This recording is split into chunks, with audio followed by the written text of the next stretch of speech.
अगला सवाल हमारे पास है कौशिक का, पश्चिम बंगाल से एसएमएस भेजा है इन्होंने एसबीआई के बारे में, और इनकी खरीदारी 209 रुपये के भाव पे है। 200 शेयर इनके हाथ में हैं, तो जाहिर तौर पे इन्होंने कुछ समय पहले ख़रीदा होगा। अभी भी निचले स्तरों से काफ़ी संभला है एसबीआई, लेकिन फिर भी इनका खरीदारी का भाव वापस नहीं लौट पाया है। अभी शायद थोड़ा इन्हें और इंतज़ार करना पड़ेगा। क्या इनका भाव मिल जाएगा? आगे अच्छे दिन रहेंगे एसबीआई के लिए या फिर एक बार फिर से कमज़ोरी लौटेगी? देखिए, कहना थोड़ा मुश्किल है इनका भाव मिल जाएगा या नहीं मिल जाएगा, क्योंकि अभी भी फंडामेंटल में कोई बहुत बड़े चेंजेस नहीं आए हैं, और गवर्नमेंट ने भी जिस तरह का सपोर्ट इनको दिया है, ऊँट के मुंह में जीरा वाली बात है। अराउंड 4 लाख करोड़ का इनका टोटल एनपीए है पीएसयू बैंक्स का, और उसके अगेंस्ट में अराउंड 25,000 करोड़ का एलोकेशन किया गया है। हालांकि गवर्नमेंट ने बात की है कि जितना सपोर्ट इनको चाहिए आने वाले समय में भी वो मिलता रहेगा, बट वो कहाँ से आएगा, कैपिटल किस तरीके से होगा, और खाली कैपिटल इन्फ्यूज़ करने से ही बैंक्स की हालत नहीं सुधर जाती है। तो मुझे लगता है this is just a relief rally, और एक अच्छा मौका मिल रहा है आपको इन काउंटर्स में अगर आप फंसे हुए हैं निकलने का। तो पीएसयू बैंकिंग स्पेस में सेल ऑन राइज की स्ट्रेटजी रखिए, तो मुझे लगता है कि किसी भी फर्दर उछाल के अंदर आपको निकल जाना चाहिए इस शेयर से। जी, अगला सवाल धीरज का है पुणे से। धीरज, बताइए कौन सा शेयर लिया है आपने? सर नमस्ते, मेरे पास सुवेन लाइफ साइंसेज है, 250 शेयर्स हैं at an average of 218। Average यानी आपने कुछ ऊपर भी खरीदा है फिर नीचे भी हाल में खरीदा है? हाँ जी। तो इसमें खास ध्यान है, तभी आपने लगातार इसमें एवरेज किया है। क्यों पसंद आता है आपको ये? मोस्टली फार्मा स्टॉक्स और ये अपना मोस्टली इनका इसमें। जी, चलिए, अक्सर लोग शेयर खरीदते तो हैं, लेकिन क्यों खरीदा है इसके बारे में उन्हें अपनी खुद की समझ बहुत साफ नहीं होती है। बहरहाल अभी सुवेन लाइफ साइंसेज थोड़ा तो नुकसान है ही इन्हें, नीचे से काफ़ी अपने आप को संभाला है इसने पिछले 3-4 दिनों में, उसके बाद भी। राजीव जी, आपके चैनल के थ्रू अराउंड लास्ट 3-4 मंथ से हमारा डिस्क्लेमर रहा है कि फार्मा सेक्टर काफ़ी ओवर एक्सपेंसिव हो गया था, और लगातार एक सेल का रिकमेंडेशन हमने फार्मा स्पेस में दिया हुआ है। हालांकि जो हॉस्पिटल्स वाला इनका सेगमेंट है that is performing well and that will continue to do well, but pharma space पर अभी भी हमारा आउटलुक नेगेटिव है for at least next 1 to 2 years. तो किसी भी उछाल में निकलने की चेष्टा करें, बिकॉज फार्मा स्पेस के वैल्यूएशंस काफ़ी एक्सपेंसिव हो गए हैं, और आने वाला समय काफ़ी चैलेंजिंग रह सकता है। मैच्योरिटी स्टेज पर ये इंडस्ट्री इस समय घूम रही है।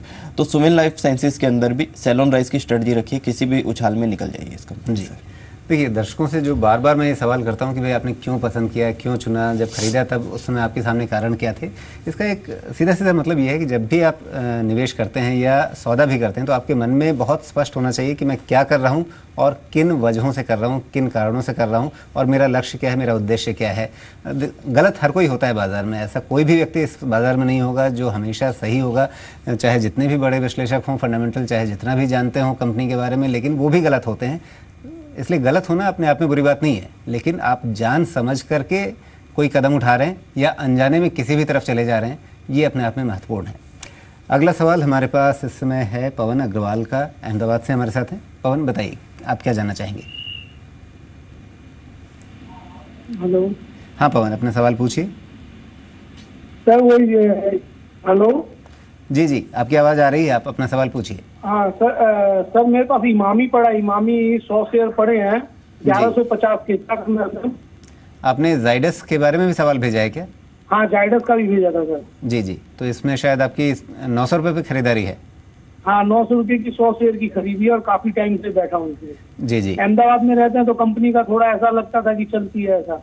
जी जी, चलिए, कौन सी कंपनी किस शहर में है ये खरीदारी का आधार नहीं होना चाहिए, कैसा काम कर रही है, कैसा बिजनेस कर रही है और आगे की उम्मीदें क्या हैं, ये आपकी खरीदारी का एक आधार होना चाहिए।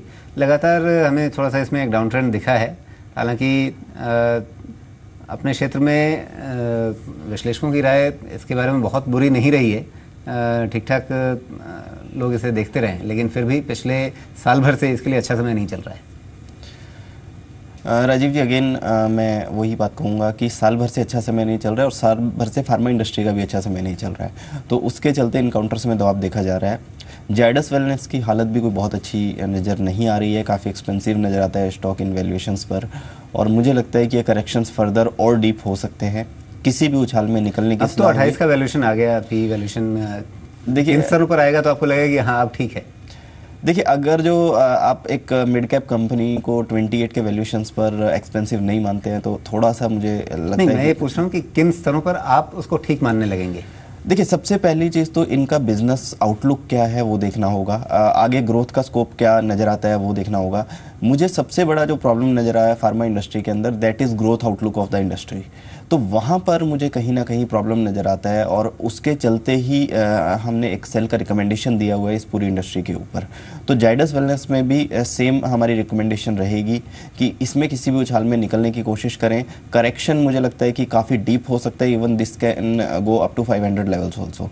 सो इसमें से जल्दी निकलें और किसी दूसरी इंडस्ट्री में निवेश करें।